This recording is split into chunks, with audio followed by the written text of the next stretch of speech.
Assalamualaikum warahmatullahi wabarakatuh. Alhamdulillahilladzi bi ni'matihi tatimmus shalihat wa bi fadlihi tatanazzalul khairat wal barakat wa bi taufiqihi tatahaqqaqul maqasid wal ghayat.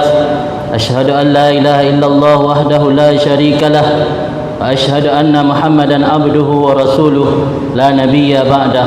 Allahumma salli wa sallim ala wa barik ala sayyidina Muhammad alladhi arsalahu Allahu ilaina syahidan wa mubashiran wa nadhiran wa da'iyan ila Allah bi'idhnih wa sirajan munira wa ala alihi wa sahbihi al-mujahidin at-tahirin. Rabbi shrah li sadri wa yassir li amri wa hlul 'uqdatam min lisani yafqahu qawli. Rabbi yassir wa la tu'assir, rabbi tammim bil khair. Subhanaka la ilma lana illa ma 'allamtana innaka antal alimul hakim. Amma ba'du. Yang dihormati Raja Imam Masjid Al-Falah Sili serta pihak dari jajaran Dinas Syariah Islam PD serta pengurus RTA dan hadirin dan hadirat yang berhadir pada tempat yang berbahagianya. Mudah-mudahan kita yang memandum mendapat rahmat dan barakah daripada Allah. Tak lupa pula kepada jamaah-jamaah yang baik yang hadirin maupun yang ghaibin. Jamaah yang hadirin hadir dalam majlis, adapun jamaah yang ghaibin ghaib dengan media sosial. Jadi pada malamnya kita bertatap muka ataupun mengikuti acara majlis ilmu dengan tema akhlak bermedia sosial. Ente pakan tak angkat tema tentang akhlak bermedia sosial karena mungkin selamanya kita tanpa sadari hal-hal dalam kehidupan sehari-hari yang tak pernah luput daripada yang namanya media sosial. Dalam keseharian kita seakan-akan media sosial yang dalam genggaman kita setiap hari yang jauh ataupun tidak tersentuh oleh hukum syarak. Padahal hana kita sadari bahawa pemantang yang kita lakukan dalam bermedia sosial tak pernah luput daripada aturan syarak yang kadang-kadang tanpa sadari kata langkahi ataupun kata langgar apa yang ditentukan oleh syariat. Pertama, sebelum mengkaji tentang akhlak bermedia sosial, perlu tahu apa makna daripada akhlak dan apa makna daripada media sosial itu sendiri. Tentang yang namanya akhlak ataupun terjemahan dalam bahasa kita etika, akhlaknya adalah perilaku atau perangai ataupun tabiat yang melekat pada kepribadian seseorang. Akhlak adalah tabiat perilaku yang melekat secara internal atau dalam pribadi seseorang, yang mana dari akhlak tersebut melahirkan sikap perbuatan. Bila yang tertanam, terpatri dalam hati seseorang tersebut akhlak terpuji, maka akan lahir perbuatan terpuji. Bila yang terpatri dalam menjadi perangai ataupun tabiat dalam diri seseorang akhlak tercela, maka akan melahirkan perbuatan tercela. Jadi akhlak melahirkan sikap dan perbuatan secara spontan tanpa memikirkan terlebih dahulu dan tanpa mempersiapkan terlebih dahulu. Jadi yang hana terpatri dalam hati katanya nyan batikan akhlak kan. Bisa jadi sikap berpura-pura atau sikap istilah dalam bahasa tasawuf tasannuh atau berbuat-buat. Jadi yang namanya akhlak harus menjadi tabiat. Dari tabiatnya lahir perbuatan tanpa memikirkan dan mempersiapkan terlebih dahulu. Jadi intinya akhlak adalah reaksi spontan. Reaksi spontan daripada tabiat dan perangai yang kita miliki masing-masing. Kemudian media sosial. Media adalah alat ataupun sarana, wasilah. Media alat ataupun sarana, sosial adalah hubungan kemanusiaan ataupun bermasyarakat. Tentang yang namanya media sosial adalah alat untuk melakukan hubungan berkomunikasi antar manusia atau antar masyarakat.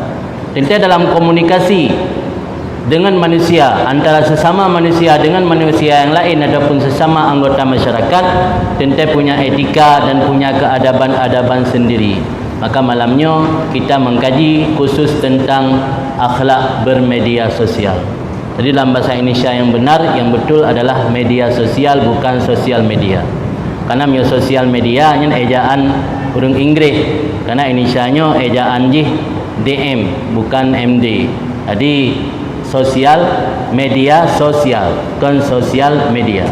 Sosmed atau sosial media yang dalam ejaan nurung barat, tapi ejaan bahasa Indonesia adalah media sosial ataupun alat untuk berinteraksi, berhubungan sesama manusia.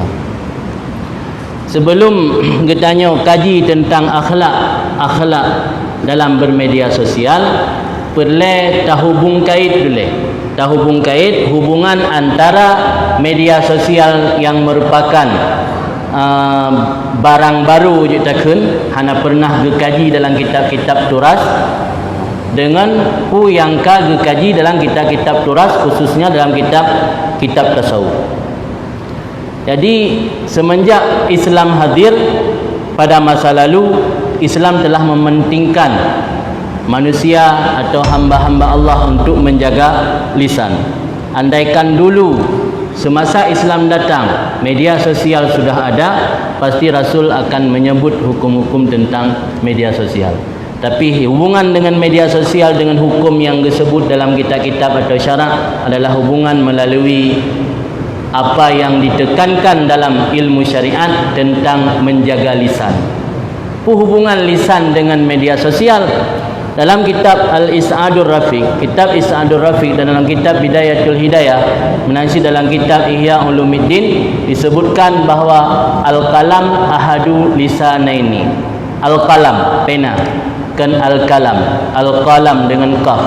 Al-qalam ahadul lisanaini. Pena itu salah satu dari dua lidah. Apa yang haram disebutkan oleh lidah, haram juga ditulis oleh pena.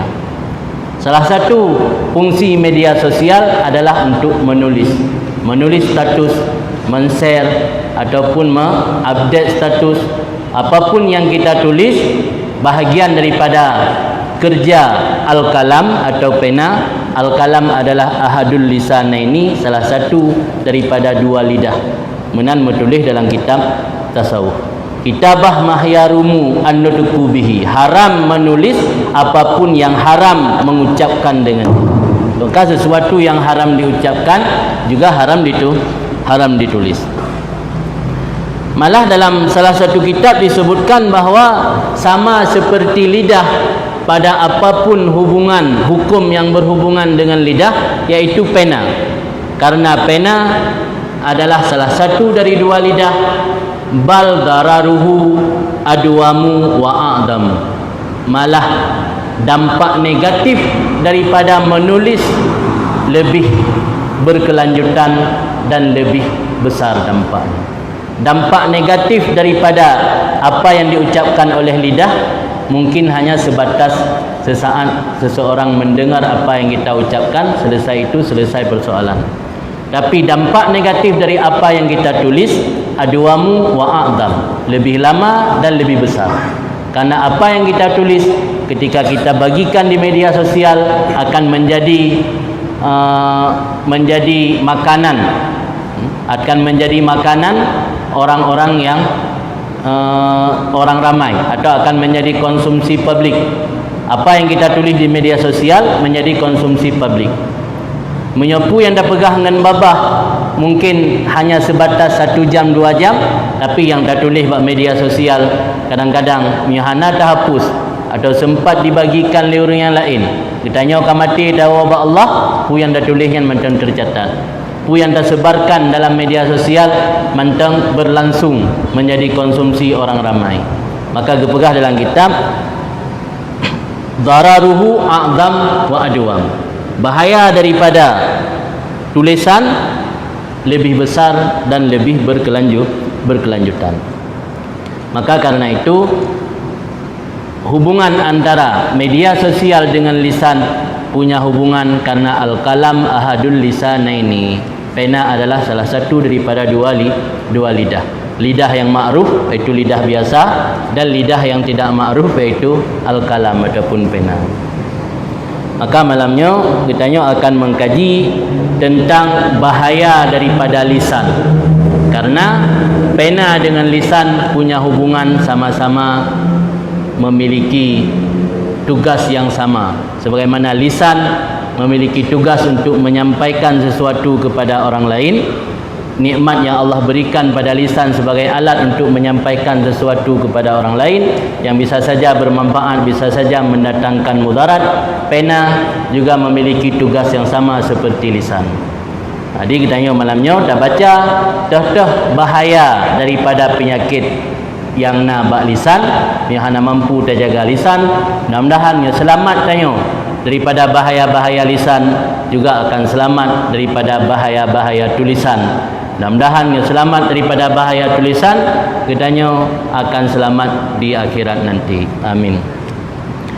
Sebelum lun baca tentang penyakit ataupun afat yang ditimbulkan oleh lisan, nah padum-padumboh mungkin sebagai wawasan yang lun sampaikan, antara lain salah seorang ulama kontemporer iaitu Syekh Sayyid Usamah Al-Azhari. Beliau salah satu ulama di Al-Azhar dan masih hidup, dan juga penulis buku Al-Haqqul Mubin fi raddi ala man tala ababiddin. Al-Haqqul Mubin, kebenaran yang nyata, fi raddi, pada menolak, ala man tala ababiddin, orang yang mempermainkan agama. Jadi buku beliau tulis untuk menolak pemahaman-pemahaman radikal, terutama pemahaman-pemahaman ISIS. Buku beliau dijual dan ada dalam bahasa Arab, ada juga diterjemahkan dalam bahasa Indonesia dan bahasa Inggris. Beliau salah satu ulama Azhar, menulis membagikan orang yang sehari-hari mempergunakan media sosial, beliau bagikan dalam 5 kelompok. Nanti kita lihat kita dalam menggunakan media sosial sehari-hari masuk dalam golongan mana. Apakah golongan pertama, kedua, dan seterusnya sampai golongan kelima. Yang pertama, golongan pertama beliau sebut dengan as-sa'ih. As-sa'ih asal kalimat dari siyaha. Siyahah berjalan atau melancong, mengunjungi, berjalan, siyaha. Fasihu fil ardi, melancong, berjalan. As-sa'ih, maksud as-sa'ih iaitu golongan pengguna media sosial yang sifatnya mengunjungi halaman ataupun dunia maya. Mengunjungi dalam arti kata seperlunya. Dia namanya berkunjung hana sering. Dia lagi ni udah om beja aku bungku siak wala kan hana sering. Main ajak bandar titik 3 titik 3. Jadi as-sa'ih, golongan pertama as-sa'ih, mengunjungi dunia maya ataupun media sosial sekedar seperlunya saja. Yang golongan pertama. Kemudian Syekh Said Usamah Al-Azhari membagikan kelompok kedua. Kelompok yang kedua beliau sebut dengan as-sabih. As-sabih dari sibahah. Sibahah, berenang, menyelam, berenang. As-sabih, kelompok pengguna media sosial yang disebut dengan nama as-sabih adalah orang yang mengarungi dunia maya membutuhkan setidaknya 10 jam per hari. 10 jam per hari habis watai untuk mengarungi dunia maya, ia kena as-sabih. Yang namanya orang menyelam biasa tua udara. Gerung Melangu. Mungkin dia nak pernah ajak Sabang, nak merasakan pengalaman menyelam, kiban ada menyelam. Kan tua dah tinggal di ke darat. Jadi kelompok yang kedua yang beliau sebut dengan as-sabih. As-sabih adalah orang yang menghabiskan mengunjungi dunia maya ataupun media sosial paling tidak 10 jam sehari, sering menundukkan kepala bersama media sosial atau gadgetnya, tidak menghiraukan keadaan di sekitarnya. Ia kan as-sabih. Yang letak orangnya di kedai-kedai kopi as-sabih, pengguna media sosial, golongan as-sabih yang mereka mengarungi, menyelam, berenang di lautan dunia maya tanpa menghiraukan orang di sekelilingnya. Yang lu Patejak pakat benda musiga terus gede kahana pegah balik. Pegah abah masing-masing gerak, ngurung yang JO malah pegah abah. Ngurung yang bunuh sabah Honda kejak dua. Tok gede nak relay. Yang lu orangnya as-sabih. Kemudian kelompok yang ketiga at-taih. At-taih Kata kalimat dari taihun. Taihun ataupun tahayatihu. Taihun dalam bahasa Arab orang tersesat jalan. Taih, kelompok at-taih atau golongan at-taih, iaitu orang yang mempergunakan dunia maya ataupun media sosial untuk menjadikan media sosial sebagai tempat untuk pelampiasan perasaan dan untuk melampiaskan emosi. Ini biasa kelompok yang ketiga, lelang kelompok kelainya para galauan dan galawati. Galauan yang agam muzakkar dan galauan yang inang muannas. Para galauan dan galawati banyak menjadikan media sosial sebagai tempat untuk melampiaskan rasa dan emosi, sehingga mereka merasakan kenyamanan saat berdunia maya melebihi kenyamanan di dunia nyata. Nyo at-taih, urang yang tersesat jalan. Man dhalla fit tariq, urang tersesat jalan disebut dengan at-taih. Kemudian yang keempat, oleh Said Usama Al-Azhari menyebut bahawa kelompok yang keempat pengguna media sosial ar-rabih. Ar-rabih dari ribhun, laba, untung. Orang yang mencari keberuntungan, keuntungan. Keuntungan duniawi kah adapun keuntungan ukhrawi. Orang yang mencari keuntungan duniawi di media sosial yang biasa para pebisnis. Orang yang memanfaatkan media sosial untuk mengiklankan produk-produk, untuk mencari customer-customer, pelanggan-pelanggan, untuk menjual produk, yang disebut dengan ar-rabih. Orang yang mencari keuntungan. Yang keempat, yang kelima golongan pengguna media sosial adalah an-nasihah, nasihat, orang yang ingin menasihati. Kelompok yang kelima, kelompok pengguna media sosial yang ingin memberi pencerahan di media sosial. Nyoku urang yang kelimanya, urang yang memberi dakwah melalui media sosial, memanfaatkan media sosial untuk jalur dakwah dan untuk mengembangkan agama dan pemahaman yang benar di media sosial. Karena media sosial adalah sarana berdakwah yang paling murah. Kita pegak kegiatan lagi nyo, butuh watai tak undang urang, tak sediakan duri, tak sedia je, tapi melalui media sosial dalam hitungan detik, dalam hitungan menit tersebar pu yang tak sampaikan, pu yang ingin tanda dakwah. Maka golongan yang kelima an-nasih, yang kenyan golongan yang mungkin orang yang merasakan manfaat atau mengambil manfaat daripada mempergunakan media sosial. Mudah-mudahan kita yang memandum kita dalam golongan yang terakhir, iaitu golongan yang kelima. Ini kita yang baca yang dijelaskan oleh Imam Ghazali dalam kitab beliau Al-Mursyidul Amin, mukhtasar daripada Ihya Ulumuddin. Karena benar lembegah bahawa hubungan antara menjaga lisan dengan media sosial iaitu hubungan antara kalam dengan lisan. Karena kalam adalah ahadul lisain. Imam Ghazali menyebutkan di sini tentang bahaya-bahaya yang timbul oleh lisan. Ketahui olehmu, sesungguhnya bahaya lisan itu besar. Wala najata min khatrihi illa bisumti. Dan tidak akan selamat daripada bahaya lisan kecuali dengan berdiam. Maka dalam hadis Nabi menyebutkan man samata naja. Barang siapa yang berdiam, naja, niscaya akan selamat. Jadi bahaya lisan sangat besar, sehingga hanya cara untuk menyelamatkan daripada bahaya lisan kecuali dengan berdiam. Karena lisan salah satu nikmat yang Allah berikan kepada kita. Lisan merupakan anggota badan yang termasuk kecil bila kita bandingkan dengan anggota badan yang lain. Akan tetapi lisan walau kecil bentuk bisa menyebabkan pemiliknya menjadi penghuni surga dan bisa juga menyeret pemiliknya menjadi penghuni neraka. Nauzubillah. Maka perlu kita tupu tentang bahaya-bahaya daripada lisan. Kemudian dalam sabda yang lain Rasul bersabda, "May takaffalu li ma baina lahyaihi wa rijlaihi atakaffalu lahu bil jannah."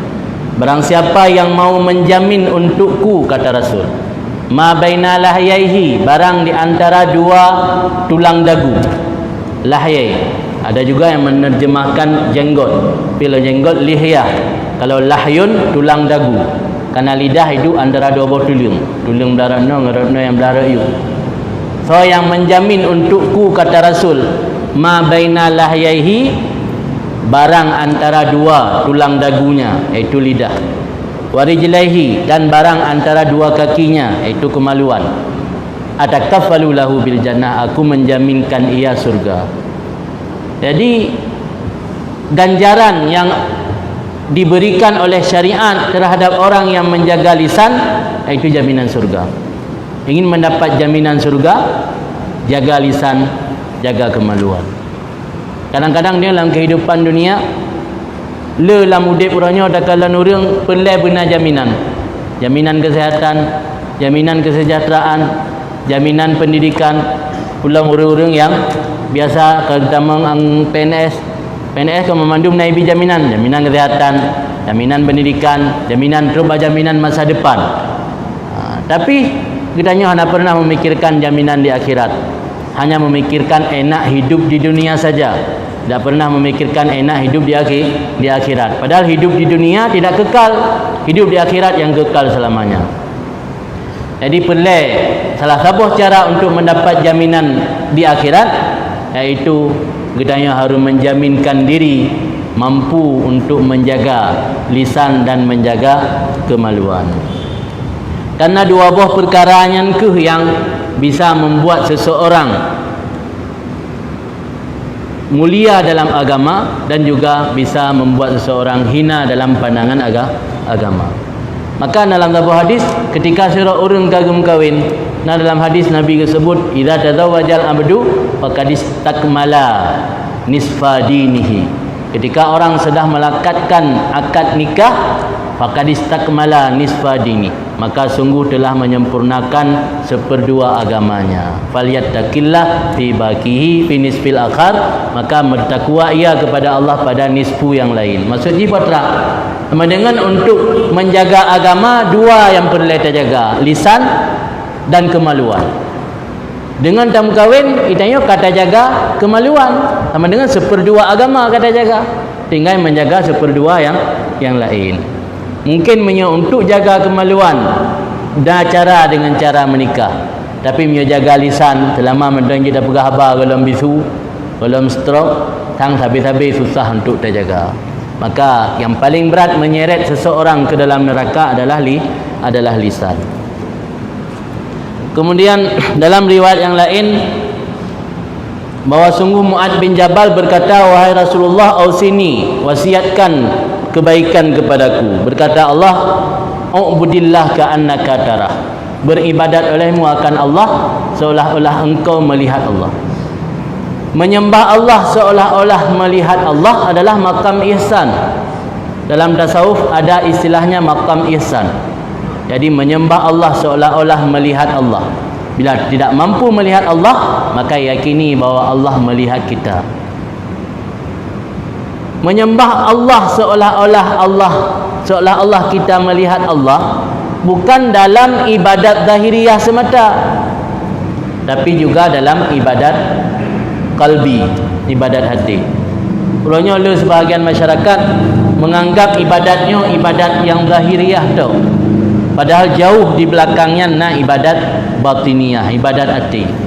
Malah dalam Al-Quran Allah berfirman, yauma la yanfa'u malun wala banun illa man atallah biqalbin salim. Jadi yang disebut oleh Allah dalam Al-Quran, man atallah biqalbin salim, orang yang pulang kembali kepada Allah biqalbin salim, dengan hati yang selamat. Orangnya orang hanya gepetimang keadaan zahir tu, tapi lupa memperbaiki keadaan batin.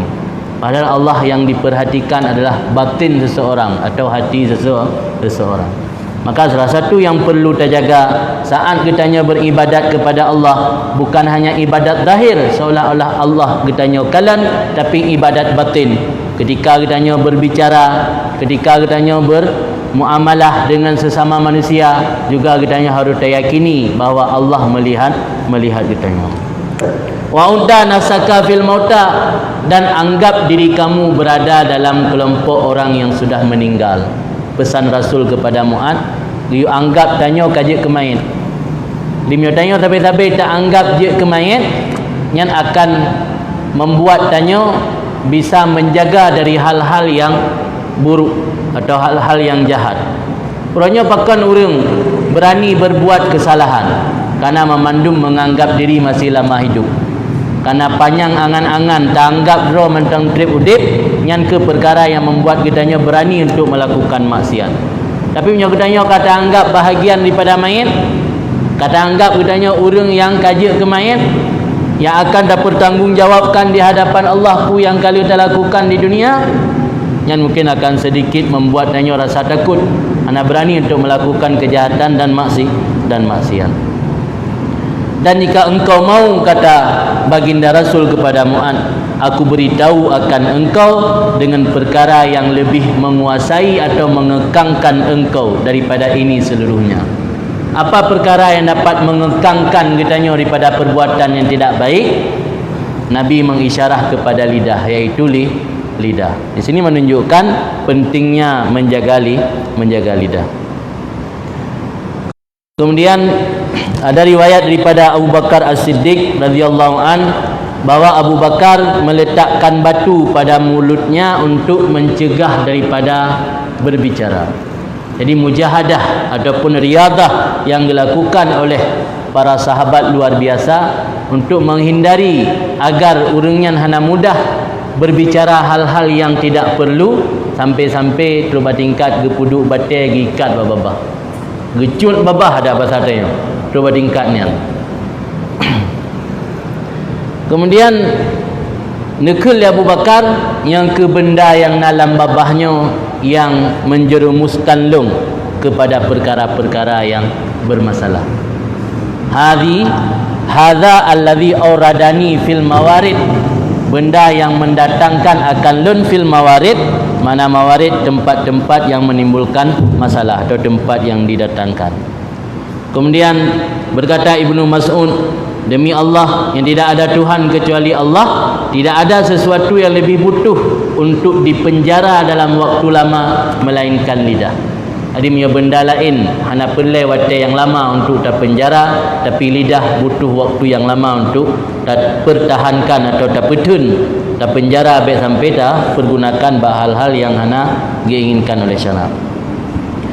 Kemudian kata Imam Ghazali, sekarang kami akan mempertegas beberapa bahaya yang ditimbulkan oleh lidah. Kami mulai dengan bahaya yang paling ringan, kemudian kami sampaikan bahaya selanjutnya sampai bahaya yang paling besar, iaitu ada 15 bahaya yang ditimbulkan oleh lidah. Bahaya pertama, al-kalam fima la ya'nika, berbicara sesuatu yang tidak ada manfaat. Lidah ketika dipergunakan semena-mena akan berbicara sesuatu yang tidak bermanfaat. Ini bahaya paling rendah getanya yang ditimbulkan oleh lidah. Mah hanya pegah aku yang ngelak dah. Lah agama hanya.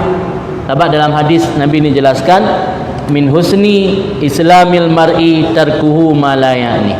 Termasuk tanda-tanda kesempurnaan Islam dan iman seseorang, tarkuhu ma la ya'nihi, meninggalkan perkara yang tidak memberi manfaat untuknya. Malah dalam kitab Ayyuhal Walad oleh Imam Ghazali menyebutkan bahawa min alamati i'radillah alal abdi istighaluhu bima la ya'ni, atau istighaluhu bima la ya'ni. Termasuk tanda Allah berpaling daripada hamba, itu Allah sibukkan hamba tersebut dengan perkara yang tidak mendatangkan manfaat baginya. Maka kan hal gura-guranya sebuah perkara yang serius, bila ditanya dalam keseharian le gaduh terpegah hal-hal yang hana manfaat kero. Untung-untung hana mendatangkan mudarat ke go. Hana manfaat ke draw mentang, walau hana mendatangkan bahaya ke orang lain, tetap dianggapnya salah sebuah tanda hana sempurna Islam, dan masuk salah sebuah tanda Allah berpaling daripada hamba. Ketika Allah berpaling daripada hamba, Allah tidak akan mendatangkan rahmat untuk hamba tersebut. Orangnya kadang-kadang anggapan masyarakat yang penting baik tapi tenah ke gop. Yang penting baik tahu pat gop. Anda pegah je, anda pegahnya kan betul. Atau anda pegahnya kan ke atas sulit. Pegah atas hana sulit, pegah atas yang hanjit ke fitnah dan upat gop, dan termasuk malayak ni. Nyuruh contoh dalam kitab tasawuf, termasuk malayak ni, watai tadu, ta cerita pu yang tarumpak watai dalam perjalanan mana. Yang padahal ceritanya hana berbohong, hana hok inan. Ceritanya ta. Bantruk sigli merumpak dengan cerita dia. Guna te punan tren bak gunung bak senapit ikoh bui ta boh. Alah hana trip lengan. Watanya merumpak bu. Jadi mun ayub ikoh le bui, watanya merumpak bu. Makanan nak tinggal pisang lama tu, ke lontik dua bawah ke bu. Nya yang dah pegahnya menyona ada bubut, nya hana akan sulit. Tapi kalau hana manfaat bak pegahnya untuk pu pegahnya. Tapi kita termasuk ke kira malayak ni. Nanti dia buat contoh dalam kitabnya, contoh malayak ni, engkau duduk di suatu tempat, engkau ceritakan apa yang engkau temukan dalam perjalanan engkau. Yang padahal tanya atana. Tapi ke hanam pu pegah haba. Pegah hati dah yang termasuk malayak ni. Yang minta pedoman kepada hadis, berarti termasuk katanya hana anggap sempurna Islam. Karena hana tertinggai perkara yang hana bermanfaat. Maka dalam pandangan agama, you galam tak ucapkan kata-kata dengan mulut, you fikir le puatra na manfaat dari yang tak ucapkan. Pu manfaat gero, pu manfaat gegop. Dia kadang-kadang hana karena tanggap hata haba betul. Kalau haba betul sekalipun, you hana manfaat baik di dunia maupun di akhirat, yang enggak anggap bisa mempengaruhi kualitas Islam seseorang. Malah dalam tasawuf dijelaskan salah sebuah tanda Allah berpaling daripada hamba. Maka hati-hati. Dia kadang-kadang hana sadar bahawa tanda-tanda Allah berpaling daripada kitanya kana bakrot. Tapi karena hana tak sadari, tak anggap hal yang wajar, hal yang biasa-biasa. Kemudian dalam sebuah hadis disebutkan oleh Anas bahawa ketika perang Uhud syahid salah seorang pemuda. Maka ketika gehimpun mayat atau korban peperangan dalam perang Uhud, gedapati pemuda yang syahid tersebut perut dalam keadaan terikat karena lapar. Jadi ulun jamun patih hanapu kepaja gikat perut mengambil busung baik mangin. Jadi untuk getundu kan gikat perut dengan patih. Jika gehan perut kan kempis han mangin. Udah gerempak telemak ke pemuda yang syahid benar, te gerempak lemak gekun lemak ke. Hanian, selamat gata hai anak mertua, gata asal syurga. Yang dipahami oleh orang Syiah atau lemak anak muda benar, anak ganyan korban peperangan Uhud, mati syahid, kapasti asal syurga, tamang syurga tanpa hisab. Tapi apa jawaban Rasul? Ma yudriki la'allahu kana yatakallamu fima la ya'nihi. Apa yang engkau tahu tentang anakmu wahai seorang perempuan?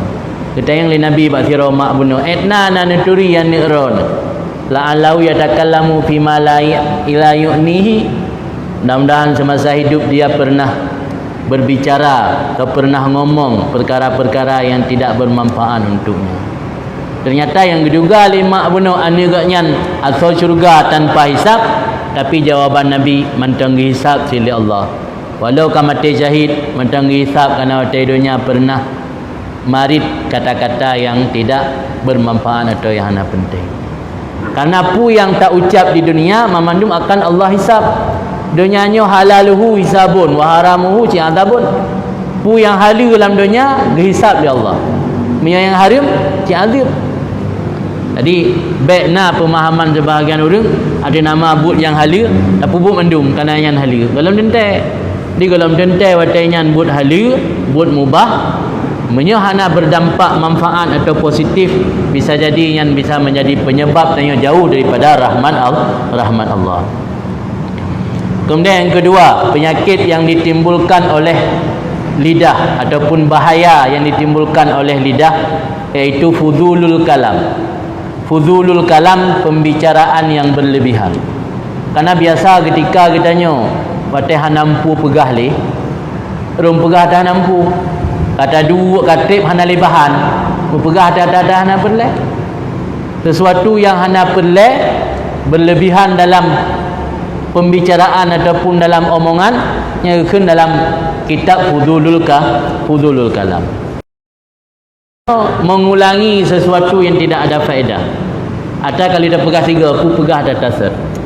Patai merumpak berosa duk bagi kedai kopi pibahnya.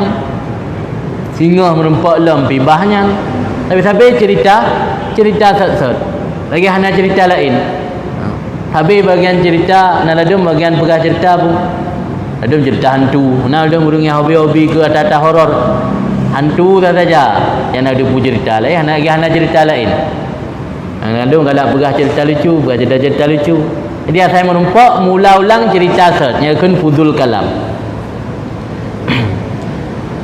Dalam hadis disebutkan oleh Bilal bin Haras bahawa Rasulullah bersabda, innar rajula la yatakallamu bil kalimati min ridwanillah.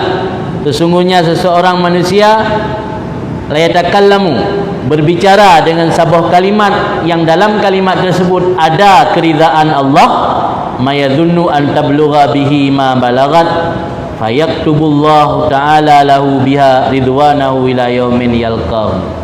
Seorang manusia yang berbicara dengan satu kalimat yang kalimat tersebut mendapat ridha Allah, padahal dia tidak pernah menduga bahawa kalimat tersebut akan sampai ke manapun, Allah akan menulis kalimat tersebut dengan ridha Allah hingga hari berjumpa dia dengan Allah.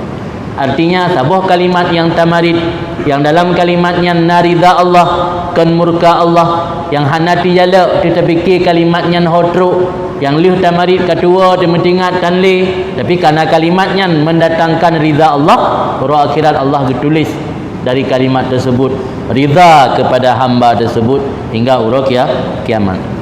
Kemudian dalam hadis juga disebutkan innar rajul la yatakallama min kalimati, sesungguhnya seorang manusia la yatakallama bil kalimati, marid ataupun berbicara dengan sebuah kalimat min sakhatillah, kalimat yang mendatangkan murka Allah, mayazunnu an tablugha fihi ma balagat, tidak pernah menduga kalimat tersebut sampai ke manapun, maka Allah menulis amarahnya Allah disebabkan kalimat tersebut hingga hari kiamat.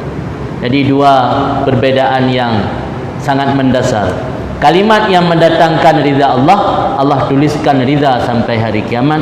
Kalimat yang mendatangkan murka Allah, Allah tuliskan murka sampai hari kiamat. Maka karena itu perlu menjaga lisan, karena salah satu pada bahaya lisan adalah fudulul kalam, berbicara hal-hal yang berlebihan. Karena menulis juga sama seperti berbicara, maka karena itulah punya hubungan dengan media sosial. Kemudian bahaya yang ketiga daripada lisan, al-khawdu fil batil, mencebur diri ataupun menyelam fil batil, dalam perbuatan batil dan maksiat. Kita contoh disebut dalam kitab kahikayati ahwalin nisa, mencerita keadaan atau perangai keadaan perempuan. Dia saat hana mampu pegah, saat hana mempunyai bahan untuk obrolan, roh mencerita hal-hal yang untuk bukan membangkitkan hawa nafsu, roh mempegah tentang urinang, roh mencerita tentang aurat-aurat urinang, yang saat kah nampu pegah le. Ulam dia dah pegah abah ke jual malam. Abah ke jual malam akan bahaya si tengok urang. Saya kata pegah abahnya si jaga ke orang bayar kopi. Jadi salah satu bahaya yang ditimbulkan oleh lidah, roh mempegah hal-hal kebatilan atau hal-hal dalam bentuk maksiat. Kemudian bahaya yang ditimbulkan yang keempat daripada lidah adalah al-mira' wal mujadalah. Al-mira' perbantahan, mujadalah perdebatan. Jadi perbantahan dan perdebatan. Saat kita banyak berbicara, banyak ngomong, saat hal-hal yang disampaikan oleh lawan bicara kita yang hana sesuai dengan maksud dan keinginan tanya, pasti akan terbantah. pasti akan terdebat. Yang dalam perbantahan dan perdebatan tersebut bisa-bisa keinginan untuk menampakkan kebenaran dia kepada orang lain. Maka salah satu bahaya lisan adalah al-mira' wal mujadalah. Maka cukuplah bahaya lidah yang dipegah dalam kitab terus membelah boh bahaya lidah. Wajar, bahkan wajar dalam pegah dalam hadis dipegah Nabi, idza asbaha ibnu Adam, apabila masuk waktu pagi ibnu Adam, anak manusia, fa innal a'dha kullaha, seluruh anggota tubuh badan manusia tersebut tukaffirul lisan, meminta perlindungan kepada lidah. Ubina anggota tubuh hotel bengah ikun bak lidah. Hai lidah, ittaqillah fina, takut olehmu akan Allah pada hak kami. Inistakamta fastaqamna, jika engkau lurus fastaqamna, maka kami juga lurus. Wa in i'wajajta i'wajajna, jika engkau bengkok i'wajajna, kami juga bengkok. Jadi hotel bengah lidah mah dia dah dengar bahasa haji. Ikun bak anggota tubuh yang lain, anggota tubuh yang lain ikun bak lidah. Hai lidah, kau jaga hak Allah riat ke kamu, kau sayang ke kamu. Menyokah hai lidah lurus, kamu juga akan lurus. Tapi menyokah hai lidah bengkok, kamu juga akan bengkok. Maka letak yang timbul daripada bahaya lidah, maka dalam agama dipegah oleh Nabi, may yu'minu billahi wal yaumil akhir falyakul khairan aw liyasmut. Barang siapa yang beriman dengan Allah dan hari kiamat, maka berkatalah yang baik, aw liyasmut, atau diam saja. Ai dah pegah harta yang jero, ai dah pegah kebaikan, aku lebih gata dai mentang. Karena bahaya yang timbul daripada lidah luar biasa. Malah ada orang dalam bermedia sosial pelak yang tip ura benapu share, pelak tip ura benapu update status. Jadi tak fikirlah you kalau tak update guna manfaat dari yang tak update-nya. Baik sampai you tak update, you update hal-hal yang sifat jih aib saudara kita nyo. Malah nah yang tak sayangkan, sebahagian orang-orang beriman, orang kita nyo kadang-kadang dalam mengupdate status demi untuk mengejar follower, demi untuk mengejar orang yang ikut media sosial katnya, kadang-kadang roh membuka aib-aib pribadi bak dinding-dinding media sosial. Nyo ya alangkah tersayangkan. Allah Taala getuk aib kita, getuk aib hamba hana gebuka oleh Allah, gebi kesempatan hambanya untuk bertaubat, tapi kita sendiri yang membuka aib sendiri dan aib saudara kita melalui media-media sosialnya, yang alangkah tersayangkan. Kemudian bahaya yang kelima yang timbul daripada lidah adalah kusumah pertengkaran. Terjadi pertengkaran akibat dari banyak berbicara. Roh mempegah harta hanampu, roh mempegah hal-hal yang sifat jih ke aib, yang sifat jih membuka aib orang lain, mempermalukan orang lain, akan menimbulkan pertengkaran. Pertengkaran sesuatu yang larang dalam agama, karena dipegah oleh Nabi dalam sebuah hadis, abghadhur rijal ilallah al-aladul khasim. Orang yang paling Allah marahi adalah al-aladul khasim. Aladu adalah orang yang bertengkar dengan sangat, orang yang sangat sengit dalam bertengkar, orang yang berat hat dalam bertengkar, nyakan aladul khasim. Kemudian dalam hadis yang lain diriwayatkan oleh Abu Hurairah, sebutkan bahawa man jadala fi kusumatin bighairi ilmin lam yazal fi sakhatillah hatta yanzi. Barang siapa yang berdebat, berbantah-bantah dalam pertengkaran dengan tanpa ilmu, senantiasa mendapat amarah Allah hatta yanzi, sehingga mencabut diri daripada perbantahan tersebut. Jadi letak hukuman dan ancaman-ancaman yang disebutkan oleh Nabi dalam hadis-hadis kepada orang yang melakukan pertengkaran, yang pertengkaran tersebut salah satu daripada bahaya lisan. Kemudian yang keenam bahaya lisan, iaitu at-tasyadduk fil kalam. Tasyadduk fil kalam, membuat-buat fasih, pasih-pasih ro. berhaya-haya dalam pegah haba. Ketika kita nyo tamarit tak pegah haba, tamita kata-kata yang sehingga mampu membuat orang lain terpesona ke katanya. Minta kata-kata atau kalam-kalam yang mampu membuat orang lain tertarik untuk mendengar haba katanya. Ya kan tasyadduk fil kalam. Nyola bak para penceramah. Kadang-kadang karena ingin pu yang disampaikan oleh agaknya didengar oleh orang, mencari kata-kata, mencari ungkapan-ungkapan yang kadang-kadang atanyan atagop ge copy paste tapi hana disampaikan bawaannya atagop. Padahal dalam agama diajarkan etika ketika mengutip atau menakal.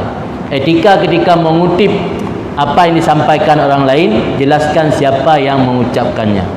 Le dah kalan orangnya orang bak pegah haba karena pelai berhaya pu yang gak nyan pegah, gekutip kalam-kalam hikmat daripada para ulama tapi tidak menyebut siapa kailnya. Orang yang mendengar mengira, menduga seolah-olah apa yang dia sebut dari hatinya sendiri, padahal apa yang dia sebut adalah kalam orang lain.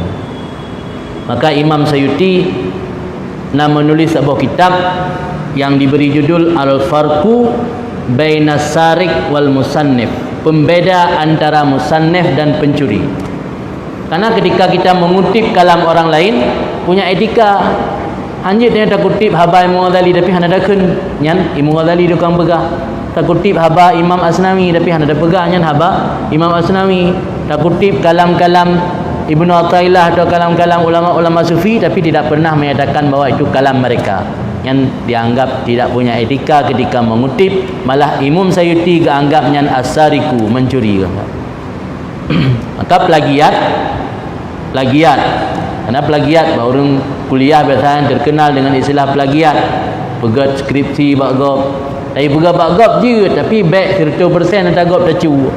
Baik kopi paste robahanan tagai. Nya dalam pandangan agama anggap syirkah kan mencuri. Mahlah tu tingkal kau jero kan.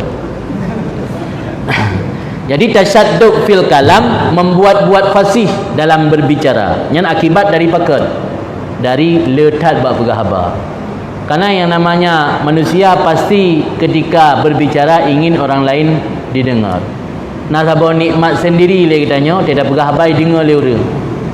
Mam dia dah pegah atas tapi kah dengar kau. Pada yang dengar pasti dia akan memikirkan berbagai cara, mengupayakan berbagai cara agar orang mau mendengar apa yang kita sampaikan. Yakin tasyadduk fil kalam.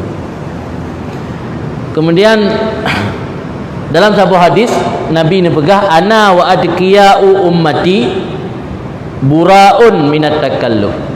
Aku dan orang-orang yang bertakwa daripada umatku buraun minat takalluf, terbebas daripada sikap takalluf. Takalluf membebankan diri ataupun memaksa-maksa. Berat-berat ro kalau baca.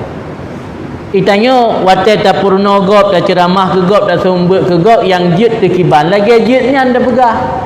Kupu ya berat-berat ro. Mufaham maksud berat-berat ro? Nalado mede kenang ceramah. Ya mita ya kiban cara ta ceramah. Kiban cara ta sampaikan mimi intonasi kiban cara urang berterpikat terpesona. Yang kajiut tekiban yang kelagi hanya mentah. Nanti baik sampai singgah hendak ceramah mananya latihan le sampai bengok hai tim dengut latihan latihannya kiban cara dia buat jaro kiban cara meno kiban cara mende nya nak taglarang lah agama nya kun takalluf. Ana wa atiqiya ummati buraun minat takalluf kata Nabi, terbebas daripada sifat takalluf. Ana berat-berat lah agama. Dan kan sebuah ukuran kesuksesan dan keberhasilan dakwah karena ramai orang yang dengar. Kesuksesan dan keberhasilan dakwah saat apa yang kita sampaikan dalam dakwah tersebut mampu memberi manfaat kepada diri sendiri. Karena yang kita sampaikan dalam dakwahnya bermanfaat kepada diri sendiri, mungkin orang lain akan gampang mengikuti. Karena ma kharaja minal qalbi waqa'a fil qalbi. Ketika kita menyampaikan apa yang kita sampaikan tersebut datang dari hati, waqa'a fil qalbi, akan mantap dalam hati orang yang mendengar. Tapi bila yang kita sampaikan tersebut hanya sebatas di mulut saja, tidak sampai dalam hati, fahadduhu al-azanu, maka batasannya hanya di telinga saja.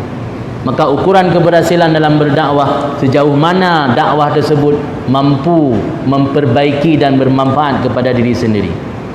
Kan hanya ramai orang dengar, kupun ramai orang dengar kedua hana bermanfaat. Kitanya kita maulang kelompok yang kepegah li Allah dalam ayat dia, yastami'unal qaula. Ya Allah, jadikan kamu minal ladzina yastami'unal qaula fayattabi'una ahsanah. Menjadikan kamu kelompok yang yastami'unal qaula, yang mendengar ucapan perkataan nasihat, fayattabi'una ahsanah, mengikuti yang bagus, yang baik. Kan terbalik ni, dah dengar ucapan tapi hana mengikuti. Malah kecaman dalam Al-Quran, Allah ni pegah kaburan maktan, berat amarah dan murka Allah kepada orang-orang yang tidak pernah mengamalkan apa yang dia ucapkan. Orangnya le dah kadang-kadang gedanya pandai menceramahi orang lain dah. Gedanya hana ada pupuk pun nak pegang. Kegok dah. Ajaran agama yang dah pegang ke orang lain, ke roh hana. Jadi keberhasilan dakwah kan bak ramai orang dengar. Tapi keberhasilan dakwah ketika dakwahnya mampu memperbaiki diri kitanya. Ketika kitanya mampu dah perbaiki diri, orang lain pada saat dikalan sikap dan gerak-gerik kitanya inan nak nilai dakwahnya, baru dakwah yang sesungguh ji. Dia dah pegah dah guys, dah sampaikan ilmu agama, dah sampaikan ajaran syariat. Tapi kitanya yang tukang pegahnya hantar pernah ada bubut. Jadi orang lain dia kalan nanya hana go te pegahnya. Hana lagu lagi yang ke pegahnya bagai. Jadi hana bisa membawa dampak perubahan yang besar. Mio kitanya dakwahnya mampu berbicara saja tanpa mampu mengamalkan apa yang kita sampaikan tersebut. Kemudian dalam hadis yang lain Nabi juga menyebutkan syiraru ummati alladzina ghudhu bin naim yakuluna anwana at-ta'am wa yalbasuna alwana siyab wa yatashaddaquna fil kalam. Termasuk umatku yang paling buruk iaitu umat yang diberi makan dengan seluruh nikmat. Tanyalah udip dunia merumpuk rasa bina nikmat dunia memandum anagat dalam pandangan agama. Maka Nabi pakan pilih hidup sederhana dan hidup miskin.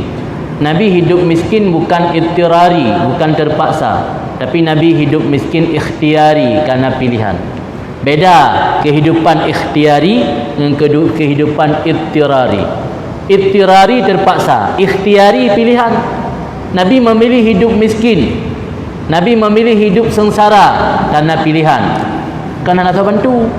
Mungkin sahabat nak bantu Nabi, dan sahabat yang kaya-kaya yang Abdul Rahman bin Auf, Sa'ad bin Abi Waqqas, sahabat-sahabat Nabi yang kaya. Jangankan harta, jiwa dan raga pun mereka mau berkorban untuk baginda Rasul. Tapi Rasul pilih kehidupan miskin, kehidupan sengsara karena pilihan sendiri. Karena Nabi tidak ingin merasakan nikmat di dunia, karena dunia bukan negeri untuk pembalasan nikmat. Nabi hanya ingin merasakan nikmat di akhirat.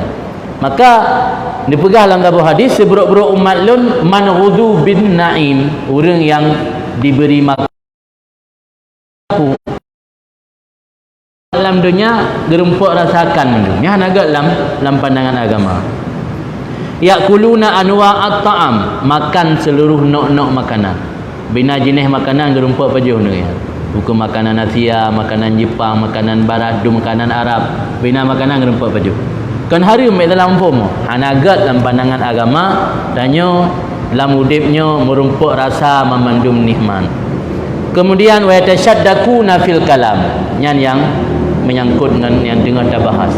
Yatashaddaquna fil kalam, iaitu membuat-buat dalam berbicara, membuat-buat fasih, seolah-olah dia fasih dah, seolah-olah katanya memiliki kalimat-kalimat mutiara, kalimat-kalimat yang indah didengar, yang memandum tasyadduq fil kalam, perbuatan yang dicela oleh agama. Kemudian bahaya yang timbul oleh lidah yang ketujuh, as-sabbu wal fahsyu wa bada'atul lisan. As-sabbu memaki, wal fahsyu berkata keji, wa bada'atul lisan dan lidah mengucapkan kata-kata kotor. semua itu tercela. Nabi bersabda dalam sebuah hadis, iyyakum wal fuhsya fa innallaha la yuhibbul fuhsya walat tafahush. Jauhi oleh kamu berkata keji, karena Allah tidak menyukai perkataan keji, walat tafahush, dan Allah tidak menyukai membuat-buat perkataan keji. Sehingga ada kejadian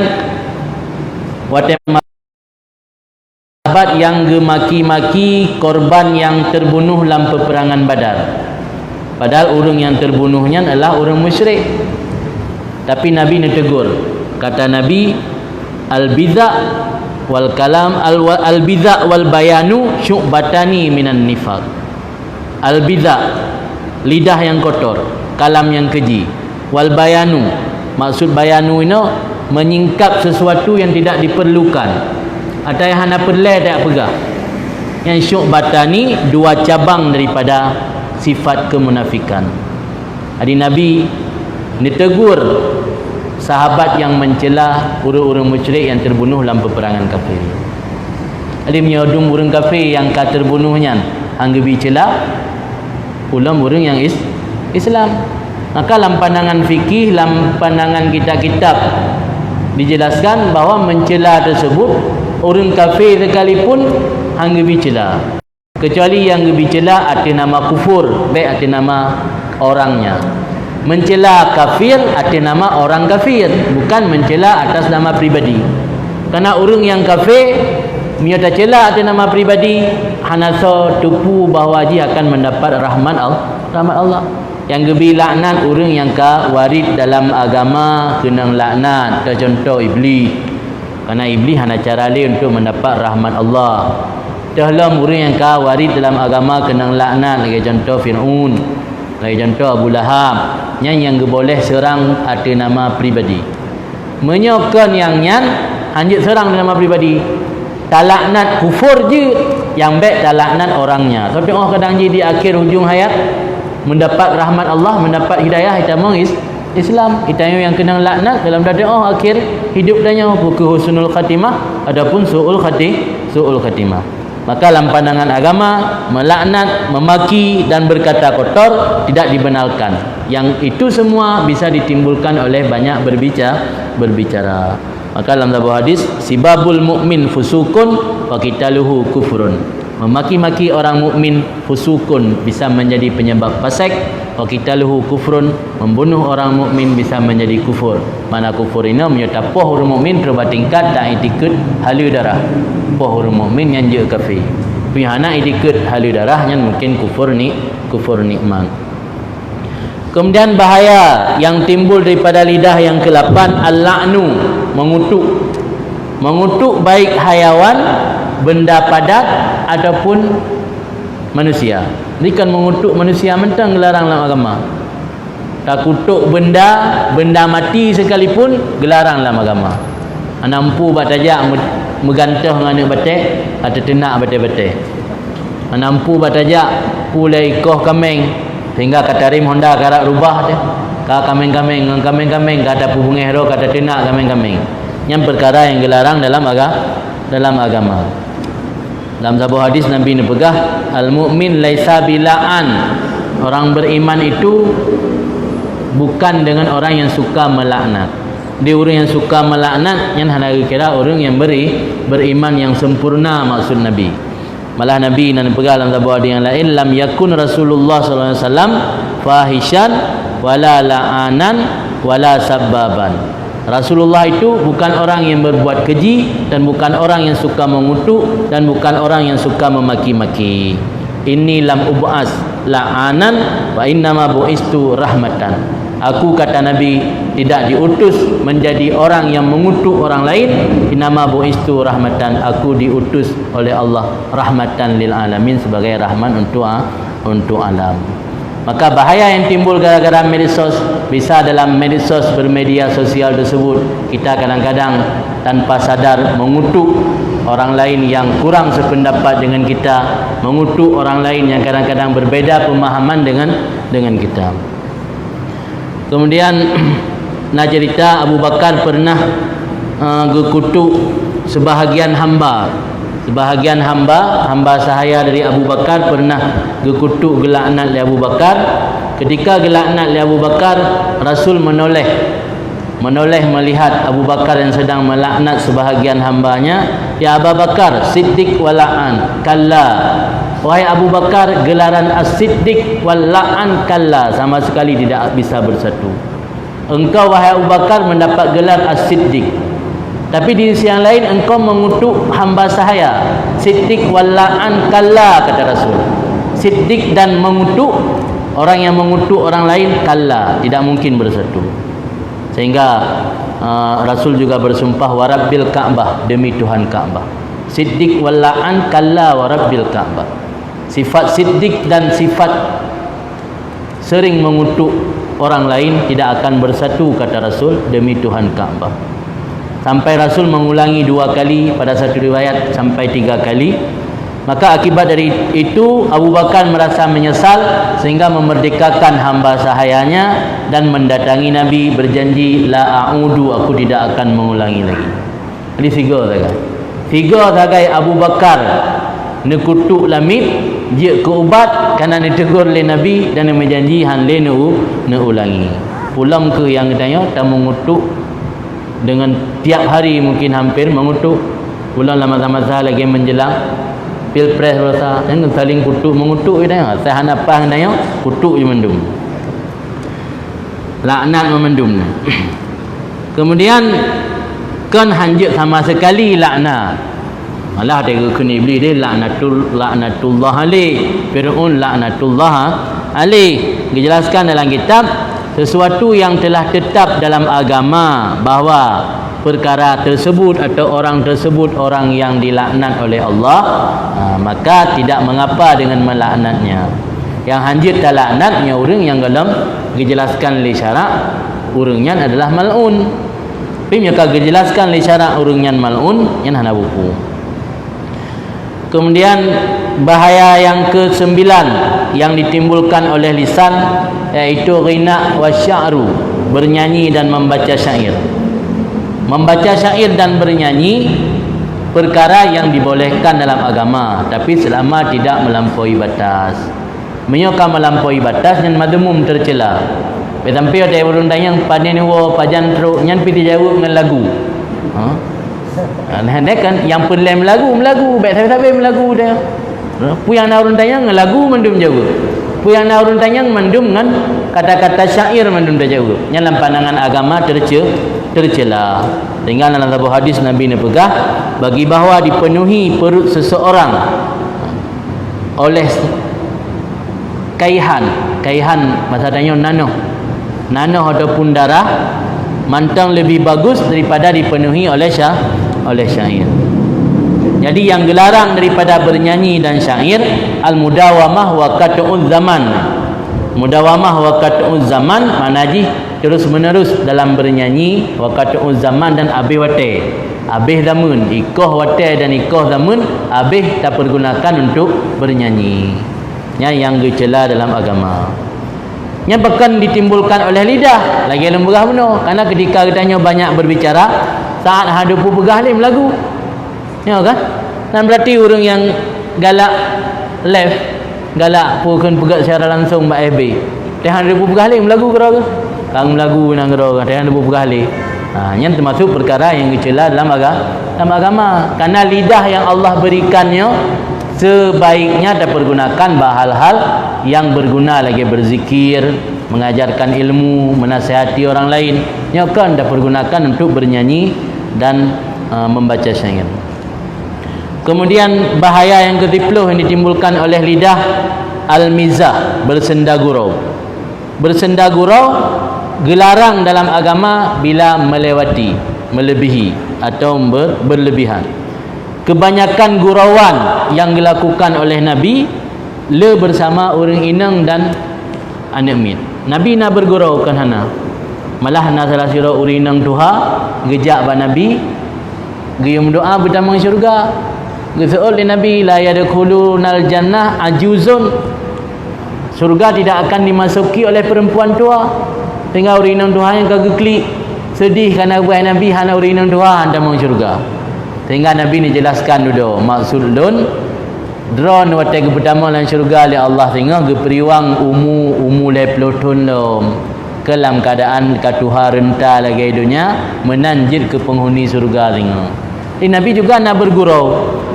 Jadi Nabi bergurau atau bersenda gurau kebanyakan dengan kanak-kanak dan kaum wanita ataupun dengan kaum lemah. Karena tujuan daripada bersenda gurau Nabi adalah untuk mengobati kelemahan orangnya, mengobati kelemahan hati. Urina biasa lemah hati, anak min biasa lemah hati. Untuk mengobati kelemahan hati orangnya, Nabi bercanda. Tapi jarang Nabi bercanda dengan orang agam dewasa, jarang. Biasa Nabi le haba-haba yang serius. Jadi hanagat bercanda. Bercanda sekali-kali boleh. Yang hanggebi mudawamah terus menerus dalam keadaan bercanda yang dilarang dalam agama. Kemudian Nabi ni pegang dalam sebuah hadis, inni la amzahu wala aqulu illa haqqan. Lun na bersenda gurau kata Nabi. Tapi lu hana lun pegah kecuali yang benar saja. Jadi bersenda gurau boleh, tapi baik sampai terus bertingkat berbohong atau terus sampai bertingkat mencela orang lain. Loranya penceramah ketika bersenda gurau mencela aib orang lain. Yang dilaranglah agama. Boleh bersenda gurau tapi ada nama kebaikan. Lagi Nabi ni berkata hantar meng syurga orang inang Tuhan renta. Ini Nabi yang pegah betul. Jadi yang baik bercela tanya membuka aib gop. Ladum na orang baru doa melucu pegah beruk gop. Kena mana? Nah ladum dia pegah haba karena pelai melucu pegah beruk gop le baru doa melucu. Yang hendak pegah beruk gop hendak doa melucu kan. Yang bersenda gurau yang dilarang dalam agama dan berhukum ji dosa atau haram. Kemudian dalam sebuah riwayat Nabi pernah bersenda gurau salah sirah sahabat yang bernama Suhaib. Suhaibnya salah sahabat Nabi yang mentang gulam, mentang remaja, mentang muda. Nikun ba Suhaib li Nabi tak kulut tamara wa anta ramid. Wahai Suhaib, engkau makan kurma padahal engkau sakit mata. Jadi Suhaib tengah mengalami sakit mata. Ditanya oleh Nabi, hai Suhaib, tak kulut tamar pajak kurma padahal dengan sakit mata. Geseul oleh Suhaib, akulu bisyakil akhar. Akulu bisyakil akhar, aku memakan wahai Rasul dengan menggunakan bahagian tubuh yang lain. Nyawata tanya, ditanya oleh Rasul, hai Suhaib, mata dengan sakit kau pu pajak kurma. Ya Rasul, lo lembajah lembake anggota yang lain ke dengan mata. Dia ada sakit mata hanapu kena lembajah dengan mabah ke dengan mata. Yang bercanda yang lagi yang candaan-candaan yang dibolehkan dalam agama. Dalam sejarah Rasul bercanda hanya dua golongan, dengan perempuan tua dan dengan kanak-kanak. Jadi tujuan bercanda Rasul hanya untuk mengobati kelemahan hati mereka. Jadi kan bercandaan yang kelewatan batas, kan bercandaan yang sifat jih terus menerus dalam bercanda. Kemudian yang ke-11, bahaya yang timbul oleh lisan adalah as-sukhriyah wal istihza. As-sukhriyah mengejek atau mentertawakan orang lain. Karena ketika hana mupu pegah le lam haba, ru pegah haba-haba yang untuk pulak, ru pegah haba-haba untuk mentertawakan keaiban orang lain yang memandum gelarang dalam agama. Ana gebenarkan. Malah dalam sebuah riwayat hadis, innal mustahzi'ina bin nas yuftah li ahadihim babun minal jannah. Orang yang memperolok-olok manusia ketika di dunia, Allah bukakan bagi mereka salah satu pintu syurga. Fayukal halumma halumma, maka ada orang yang membuat pengumuman halumma halumma, kemari kemari, masuk masuk. Ketika datang dengan bersusah payah sampai di depan pintu syurga, lantas pintu tersebut ditutup, tidak bisa masuk. Ya, gepulau-ulau orang akhirat tengok-tengok. Orang akhirat tengok gehoi, kena ratna tamang. Bangka nak truk, getuk baju, nampak tamang. Alian summa yuftah lahu babun akhar, gebuka pintu yang lain lam. Fayukal halumma, maka dipanggilkan halumma, kemari kemari. Maka datang dengan bersusah payah. Ketika datang hampir dekat dengan pintu, bayulak dikuncikan. Jadi orang akhirat tengok pulau-pulau tengok. gepe biu-biu untuk tamang syurga. Digehoi ke buka pintu syurga, gehoi bang kata dia getuk je. Lang buka pintu la elam pluung karat-karat. Ai buka dak deh. Mandak tok teruk deh. Getuk lam. Dan kalau buka sagor deh cuman gehoi lam sagor deh. Pluung karat-karat bang garap teruk ke dia deh, ka getuk lam. Yang akibat dosa dari sering ketika di dunia meremeh, mengejek atau mentertawakan orang lain. Kemudian yang ke-12 daripada bahaya lisan adalah ifsya'us sirri. Ifsya'us sirri, menyiarkan rahasia orang lain. Nya perlu ingat karena dalam agama kitanya menyiarkan rahasia orang lain nyan gelarang. Dalam sebuah hadis sebagai Nabi, al-hadisu bainakum amanatun. Pembicaraan di antara kalian itu amanah. Yang namanya amanah harus terjaga. Tegop percaya katanya ipegah hai baik hai ji tak pegah baru lain sehingga je ke rahsia umum benar rahsia alaman turun lain ipegahnya ku pegah bak ro pi baik pegah bak gop turun lain pi nagop lam baik pegah bak gop jadi nanti puluh ro kalang kampungnya mandum baik pegah bak gop jadi kali sira orang yang depu kali puluh ro ka masing-masing di puluhnya nagop lam wa puluh ro orang depu ka di ifsya'us sirrinya gelarang dalam agama. Dan juga salah satu hadis yang riwayat oleh Imam Baihaqi, man ayyara akahu bidzambin kataba minhu lam yamut hatta ya'mala. Barang siapa mempermalukan saudaranya dengan satu dosa padahal orang tersebut telah bertaubat dari dosa tersebut, lam yamut hatta ya'malahu. Orang tersebut tidak akan mati sebelum mengerjakan dosa yang sama. Maka kalian langampung ada kejadian sabuh-sabuh dosa ataupun maksiat menyo taputupat tatret uliket paji zaman kuat tak kengkegau le kan le fakta dalam masyarakat ada kejadian buatnya nak teruknya ada dapat tatret tatret uliket paji zaman berat tak kengkegau jadi menyo tanya kuat tapu malai urang dengan tabuh dosa nyan ngepegah li Nabi dalam hadis han mati le ni kalau dah pubut dosanya pakan karena bisa jadi tapu malegop dengan tabuh dosa kadang orangnya kali taubat dengan dosanya karena taubatnya kan lagi buat perumahan ni taubatnya kan pribadi sirara orang anda ada depu orangnya pu kali taubat atau anda taubat bisa jadi bainahu wa bainallah maknanya hubungan dengan Allah kali bertaubat dan Allah kalau terima taubat katnya itanya mantang tapu bocor aib gop mantang tapu malai gop gara-gara tabuh dosa yang ancaman dalam hadis lam yamut hatta ya'mal bimislih han mati tanya mengalam tapu buat dosa yang sama maka hati-hati. Kemudian yang ke 13 bahaya yang timbul gara-gara lisan adalah al-wa'dul kadzib, janji yang palsu atau sumpah palsu, janji dusta. Janji dusta yang bisa timbul gara-gara banyak berbicara ataupun banyak ngomong. Padahal dalam ayat menjelaskan oleh Allah, ya ayyuhalladzina amanu aufu bil uqud, hai orang-orang yang beriman, penuhilah, sempurnakanlah janji-janji. Kemudian bahaya yang ke-14, al-kidbu fil qawli wal yamin, bohong dalam ucapan, bohong dalam sumpah. Termasuk dosa yang paling keji adalah berbohong, termasuk dosa yang paling keji adalah sumpah palsu. Karena saat le tak pegah haba, urang otai hai patih tanya dah tempah. Pula dalam bahasa tanya bahasa Aceh biasa kan sering menumpah-tumpah kan. Mam tumpah bahasa Aceh biasa kengenan Allah. Biasa tanya pu ber kan. Bita ilantu nah. Macam-macam lah orang tempah. Nya yo belum naik silah bucongke. Ini nampung bota bucongke. Ke kan kata lain daripada alun. Bucong kan bota. Nak pugak menolong bucongke bina. Nya yo but nak dengar mari-mari dengan di bucongke lah bola fai tempah. Dia tahan batih legok bucongke dah kena. Nya termasuk pegah haba yang menimbulkan kebohongan dan sumpah-sumpah palsu. Kemudian yang ke-15 yang terakhir dan yang paling raya dosa adalah ghibah, mengumpat ataupun ghibah kepada orang lain.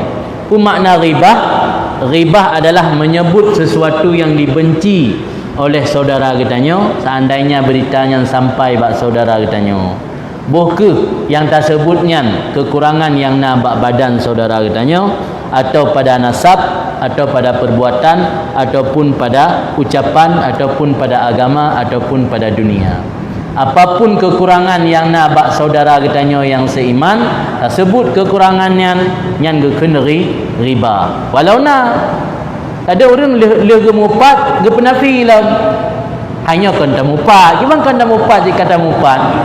Kamu biasa lagi kan? Dia pegah ke gop, ge keun lah hanya kan tamupat. Dia pegah agena. Pegah agena ke mupat. Dia dah pegah atas anak lah sulit kan mupat. Tamah dengan dosa sulit lah. Jadi larangan dalam agama untuk mupat ini larangan yang luar biasa dan ancaman jihlu. Sampai ini salah satu ancaman saat Rasul melakukan Isra Mi'raj, dinampakkan oleh Allah pada Rasul, iaitu nasabah kelompok dalam syurga yang mencakar wajah, kelok-kelok muka. Ditanya oleh Rasul, so kaum yang kelok-kelok muka dengan guke. Dijawab oleh Rasul, jawab oleh Jibril, saat ditanya oleh Rasul, haula alladzina yaghtabun nas wa yaqauna fi a'radihim. Mereka adalah orang-orang yang ketika di dunia mengumpat manusia dan mencaci maki pada kehormatan mereka itu manusia. Yang ancaman orang yang mengumpat ketika di dunia. Dan Nabi nepegah dan salah sebuah wahyu yang Allah turunkan kepada Nabi Musa. Dalam wahyu kepada Nabi Musa dijelaskan bahawa man mata taiban minal ghibah bahwa akhiru may yadkhulul jannah wa man mata musirran 'alaiha bahwa awwalu may yadkhulun nar. Jadi ancaman upat, bertaubat dari upat sekalipun orang terakhir masuk surga. Tidak bertaubat, mati dalam keadaan lupa bertaubat daripada ghibah, awal orang yang masuk neraka.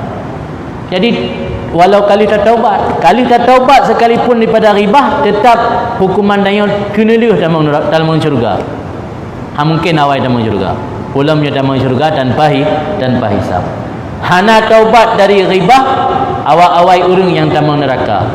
Na taubat dari ghibah, akhir-akhir orang dalam syurga. Jadi hukuman tetap. Kalau taubat sekalipun tetap hukuman. Cuma hukuman ni kalau bentuk gesiksa dalam neraka, harus antri dalam surga. Dan antri nomor porsi terakhir tu. Nombor itu dia tak duduk dalam surga. Yang ban namun tulis dalam yang disampaikan oleh Allah kepada Nabi Musa. Kemudian mengumpatnya sekalipun dengan cara sindiran atau dengan tak kode, tak isyarat, kan pakai bahasa langsung, yang juga mendapat ganjaran hukum yang sama. Kemudian datang perkara yang membolehkan untuk melakukan riba. Yang perlu sampaikan, itu pemahaman menu. Man meu pegah anjing mupat, tak ada dong tunggu-tunggu kau mupat kau. Poin dia berarti hukumnya ke gua mentang. Yang kedengku anapu atau nak sebahagian pemahaman orang naik silah meno yang hukum mupat ke gua bagai. Yang kero ana dalah, perlu puji mupat. Nah hal-hal yang menjadi murakis perkara gebi dispensasi atau geringankan hukum gebolehkan mupat. Pertama dalam kitab ni dijelaskan, yang pertama tadzallum. Apa makna tadzallum? Menyebut kezaliman seseorang. Menyebut kezaliman seseorang yang padahal mupat. Terpegah sesuatu yang menyaitu tersinggung bengeh. Tapi dibolehkan pegah. Lagi contoh, menyebut kezaliman sirokadi yang berbuat zalim. Hakim berbuat zalim. Pemerintah berbuat zalim. Pemimpin berbuat zalim, tersebut kezaliman yang dibolehkanlah agama. Atau nakadi na hakim gecok sogok rasuah yang dibolehkan, malah sunat hukum. Tadi mupatnya kan selama haji hariun, nak mupat yang sunat empat pahala. Dan contoh mupat sunat yang merumpak pahala, tak pegah kezaliman sira kadi atau sira hakim atau sira pemerintah. Tapi syarat kezaliman mentang yang tak pegah. Itu yang hana biasa dekat bungai kurung yang bertujuh keturunan dah nak. Dia kau menang biasa mesti nak tanya mai tok dia dah balas nek hanan tudung nek waktu dah nak. Yang kemenan dalam aturan agama dibolehkan membalas keburukan orang lain, tetapi harus bersama, hanjit melebihi. Yang melebihi. Berarti tak upat orang yang berbuat zalim atas nama kezalimannya saja. Pek dia pegah tu bagainya mencewek dia masa kerja SMA jamun. Nya si jamun kau nak betul dah bawa gelah dengan rokok SMA jamun. Aku budak pegah atas jamun lo. Yang dah pegah agaknya berbuat kezaliman mentang. Cerita awal hana pendai ungkit-ungkit. Kemudian yang kedua, perkara yang membolehkan mengupat iaitu isti'anah ala taghyiril munkar. Meminta permohonan bantuan untuk merubah kemungkaran dan mengembalikan orang maksiat kepada ajaran agama yang benar atau kepada kebaikan. Mesti contoh je na orang pegat perbuatan mungkar. Minyo hana ada pegah profesi orang nyan mungkin hana bisa berubah. Hana tahu depu karena buatnya buat cara rahasia. Kena orang tak orang yang masyarakat baik-baik saja, tapi ternyata underground kan, di bawah tanah ganyan pemain buka agen buntut, agen sabu, macam-macam lah. Yang perlu dah sampaikan untuk memberantas kemungkaran, yang upat untuk memohon dalam rangka merubah kemungkaran dibolehkan. Ataupun igatnya yang mio baru gupatih, mio tukang nasihat mesti tukang nasihat ganyan. Letak gubernur. Yang mana ada pegah aib ganyan, buat ganyan bak gubernur hai depu. Menyai PD nak tahu kena pegah ya. Hai dia jem pegah pi orang. Paya baru nak tahu mampu pegahnya letak wali nanggro yang pegah. Yang enggak ada pegah aib ganyan bak wali nanggro, tapi aib yang sifat di perbuatan mungkar uno, be aib yang lain. Yang kelak istifta untuk meminta petunjuk hukum. Mihana ada pegah perbuatan yang dilakukan oleh orang lain bak tanya handa tengok laki hukum. Mesti tanya nak keluarga nak apa dia yang kagecok hak tanya. Karena kita tanya dalam keluarga akan meninggal orang si nak abuah teka gecok harta kita tanya.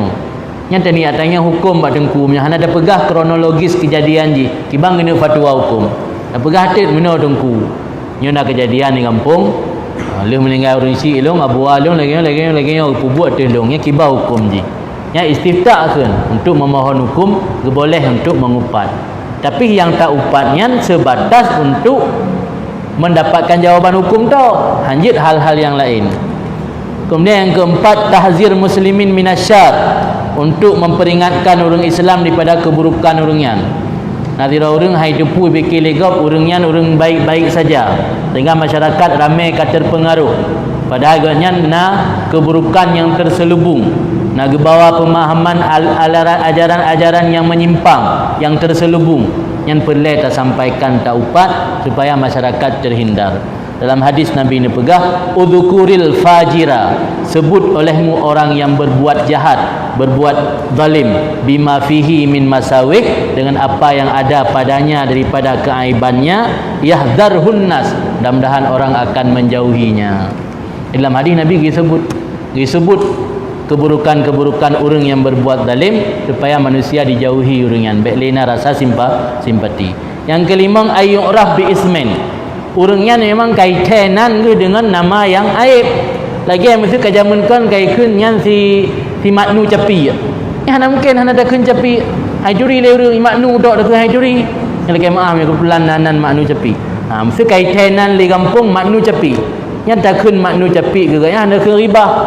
Karena yang ka ma'ruf bi ismen dengan nama lagi, contoh Araj, Ahmad, orang pincang, orang buta mata. Yang hana dosa upat orangnya. Yang baik tu buat tingkah lain nak pegah. Yang pelih ada nak beturi tok maknu capi. Kasih yang capi tu. Baik tu bahaya lain bi pelih apa? Ya pegah. Kemudian yang keenam, ayu jahir bil fiski, termasuk perkara yang dibolehkan upat orang yang terang-terangan melakukan fasik. Orang buat dosa secara terang-terangan. Lagi orang mukannis.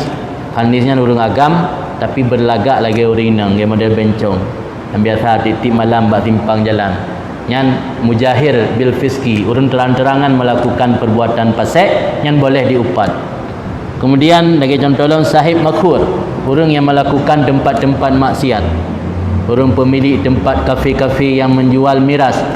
minuman keras, atau kafe-kafe yang menyediakan wanita tunasusila yang dibolehkan taupat pemilik-pemilik tempat maksiatnya demi untuk tujuan katanya untuk menghilangkan kemungkaran tersebut. Yang selainnya hanjit taban diperkali Nabi dalam sebuah hadis, man alqa jilbabal haya an wajhihi fala ghibata lahu. Orang yang telah membuang jilbab kain penutup, orang yang telah membuang jilbab haya, kain penutup malu, an wajhihi, pada mukanya, fala ghibata lahu, maka tidak berdosa mengupat baginya. Taupat orang yang kagebah kemaluan lain pengertian tu. Orang yang kagebah sifat malai, maknanya hana malai dalam melakukan perbuatan maksiat. Yang orang yang kagebah sifat malai, hana malai dalam melakukan perbuatan maksiat, yang fala ghibata lahu, hana berdosa mengupat terhadap orang tersebut. Yang nambah perkara yang membuat dibolehkan atau narusah ketika katanya melakukan upat, dalam arti kata tidak berdosa, malah kadang-kadang bisa mendapat pahala ketika berupat. Kemudian cara menebus dosa upat yang mungkin anda baca oleh panjang jauh bulan mentang. Kafarat ghibah atau menebus dosa upat adalah yang pertama menyesali dan bertaubat. Menyesali dan bertaubat dan merasa menyesal pu yang kali pernah terlakukan, dan juga harus memohon ampunan kemaafan bak orang yang pernah taubat. Nyok yang susah. Kesau nak pernah taubat. Mungkin tak ajak bak orang yang terleke maaf. Nyok pendapat yang mayoritas ulama berpendapat dosa upat baru ampun menyogedanya bak orang yang tamu upat. Tapi nak pendapat Imam Hasan Basri, yakfihil istighfar dunal istihlal. Cukup memohon ampun kepada Allah tanpa harus mendatangi orang yang pernah taubat. Kira-kira susah lagi pendapat pun enggak ada lagi pendapat yang kedua yang pegangan bahawa memadang dengan istighfar mentang anda payah tajak langsung. Cuman istighfar ini dalam sebuah hadis dia pegang bahawa kafaratu man agtabta antastaghfira lahu. Penebus dosa upat kalau ke ampun ke orang yang taubat. Kalau ke ampun ke orang yang taubat, kedua lagi ampun. Allahumma astaghfirullah atau astaghfiru liman agtabtu. Astaghfirullah liman agtabtu. Ya Allah, lelaki ampun, mohon keampunan akan rona liman agtabtu, ni ampun ke orang yang kalun pupat. Orang yang kata upat lagi tanya lelaki Allah berampun dosa. Yang salah satu cara penebus dosa upat. Jadi yang lebih selamat untuk menebus dosa upat, jak bak orang yang kali pernah dah upat laki maaf. Yang laki maaf pina dua pendapat dalam kitab. Sebahagian ulama menjelaskan harus tak jelaskan detil pu dosa yang taupat ke gayang. Karena bisa jadi nyanyian tingkatan upat dan hang pemaaf. Tapi nak pendapat yang pegah cukup dengan kata-kata ni pemaaf tentang dosa lu menronan. Walaupun anda dah sampaikan detil pu dosa yang taupat kepada orang tersebut. Yang kira-kira penjelasan daripada Imam menjaga bahaya yang timbul pada lidah sehingga wajib hukum jih untuk menjaga lidah. Berkenaan dengan masalah media sosial, sebagaimana kalau menjelaskan bunuh, pu mentang yang berkenaan dengan lisan juga berkenaan dengan media sosial. Karena pu yang gedanya tulis pena ataupun alat untuk menulisnya adalah bahagian daripada lidah. Pu mentang yang haram diucapkan di lidah juga haram ditulis oleh pena. Maka karena itu kita harus bijak dalam mempergunakan media sosial, pergunakan media sosial untuk hal-hal yang bermanfaat. Jaga bahasa yang sopan ketika melakukan media sosial dan jangan menggunakan bahasa-bahasa yang provokatif yang bisa menimbulkan perkelahian, pertengkaran, dan juga jangan menyebarkan fitnah ataupun hoax. Media sosial laksana sebuah pisau, di mana pisau tersebut ketika berada di tangan doktor yang ahli bisa menyelamatkan nyawa seseorang. Pisau yang tajam berada di tangan doktor yang ahli melakukan pembedahan bisa mengobati menyelamatkan nyawa orang yang sedang menderita penyakit. Tapi ketika pisau tersebut berada di tangan seorang ibu rumah tangga, mampu mengolah masakan yang enak, mampu mengolah masakan untuk dihidangkan yang mengandung cita rasa yang tinggi. Tapi ketika pisau tersebut berada pada tangan seorang penjahat, pisau tersebut bisa mengancam atau malah membunuh, menghilangkan nyawa orang lain.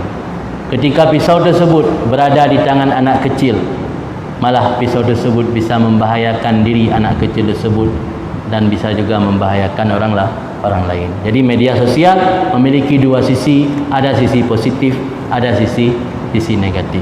Mudah-mudahan dengan kajian kita yang malamnya mendatangkan manfaat, dan mudah-mudahan kita yang malamnya diberikan taufik dan hidayah oleh Allah, mampu berbijak dalam menggunakan media sosial.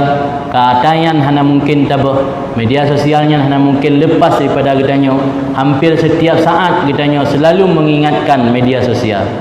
Yang namanya HP ataupun gadget, tak beda orangnya kenyang aja meraba. Mi orang zaman, mi orang yang tinggal merokok emang beda langsung rokok oleh kita. Baru beda. Tapi orangnya tanya menan jaga tengok langsung HP le. Nyan bak balah SMS atau WhatsApp lang HP, abi hotel membelah minit tu, dah jaga abi kapal 6. Jaga pohon 6 tubuh dan kalannya lelom dan balahnya. Abi hotel pohon 6 15 sembahyang tubuh kai tebi mentau ro. Di kahanjit tak pisah ro daripada yang namanya gadget ataupun HP, tapi bijaklah dalam mempergunakan HP, mudah-mudahan mendatangkan manfaat. Pergunakan media sosial untuk menyebar dakwah dan menyebarkan ilmu. Ingat Nabi bersabda dalam satu hadis, man dalla ala khairin falahu mislu ajri fa'ilih. Barang siapa memberi, mengarahkan, menunjukkan orang lain kepada jalan kebaikan, maka baginya mendapat pahala sama seperti orang yang melakukan kebaikan tersebut.